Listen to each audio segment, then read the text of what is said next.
What's a moment your family made you feel like a stranger in your own house? I was 15 when I came home from school one day to find cardboard boxes stacked in the hallway. They contained my clothes, books, and personal items, everything that had been in my bedroom that morning. When I walked into my room, my Aunt Wendy was sitting on my bed with her sons, Zion and Landry. My mother Jean appeared behind me and told me we needed to talk. She led me to the kitchen where my father Ralph was making coffee. They explained that Wendy had been evicted from her apartment and needed a place to stay just for a few weeks until she found a new place. Since my room was the largest bedroom besides the master, they had decided to let Wendy and the boys use it. I asked where I was supposed to sleep. Dad gestured toward the living room and explained they got me an air mattress that I could put behind the couch at night. When I went to look, there was no air mattress, just 2 folded blankets and a pillow on the floor. Mom said the air mattress was back ordered but would arrive any day now. That night, I slept on those blankets on the hardwood floor. The air mattress never came. Dad told me they'd canceled the order because it was too expensive. Instead, I got an extra blanket to put underneath me. My back hurt every morning, but whenever I mentioned it, Mom said I was being dramatic. The first week, I kept my clothes in boxes in the corner of the living room. Every morning, I had to dig through them to find what I needed for school while trying not to wake anyone. The second week, Mom complained about the mess and made me move everything to the garage. After that, I had to go outside in my pajamas each morning to get clothes. Even when it rained, homework became impossible. The boys went to bed at 8:30, but Wendy and my parents stayed up watching TV. The light and noise made it hard to sleep, but if I complained, Mom would say,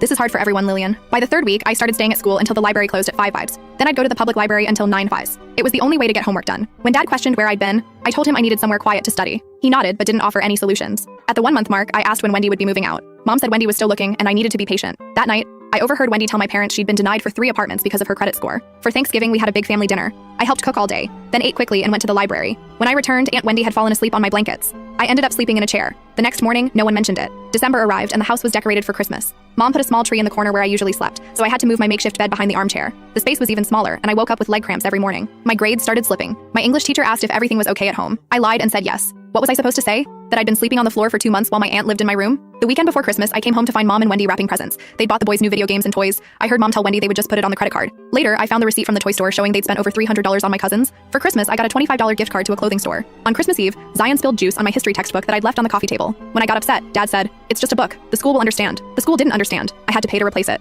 I used money from my part-time job at the grocery store where I'd started working weekends in November. No one offered to help pay for it. New Year's came and went. My sleeping area was now semi-permanent, with a small basket for my toiletries beside the couch. Mom had moved most of my other belongings to the attic to make space. In mid-January, I overheard Dad and Wendy talking in the kitchen. She mentioned finding an apartment but needing first and last month's rent plus security deposit. Dad told her not to worry, that they'd help her out. I realized they were giving her money while telling me we couldn't afford an air mattress. The third week of January, Wendy announced she'd found a place. My parents took her out to dinner to celebrate. I wasn't invited. Someone needed to watch the boys. They brought me back a container of pasta that had congealed by the time I got it. Wendy and the boys moved out the first weekend of February. I assumed I'd get my room back immediately, but Mom said they needed to deep clean first. For another week, I continued sleeping on the floor while my empty bedroom remained off limits. When I was finally allowed back in, the walls had fresh scuff marks, my desk had a deep scratch across the surface, and the closet door was broken. My bed frame had a crack in one side, making the mattress sag. Mom had washed my bedding but had used bleach by mistake, leaving orange splotches on my blue comforter. No one ever said thank you. No one apologized for the 3 months I spent sleeping on the floor. It was never mentioned again, as if it hadn't happened. 2 weeks after getting my room back, I overheard Mom on the phone with Grandma. "I don't know what's wrong with Lillian lately. She's become so distant and resentful. Teenagers,